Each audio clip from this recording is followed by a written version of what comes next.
So guys, this is how to fix airplane bike problem. So to fix this problem, what you have to do is to head straight to your phone. Then you can find the app over here. So tap on the app, then you are going to see this pop up. Tap on application details. So as you can see, airplane bike transporter plan. So to fix this game problem, tap on force stop. Now tap on OK.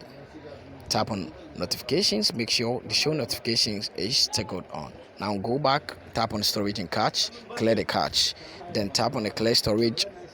Then after that, go back, then tap on mobile data and Wi-Fi. Turn on the background data, make sure it's toggled on because it's really important. After doing all this, what you have to do is to go to Google Play Store to check for the update of this app.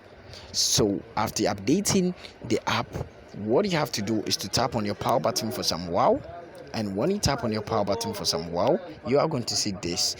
Just turn on reboot and every problem is going to be fixed.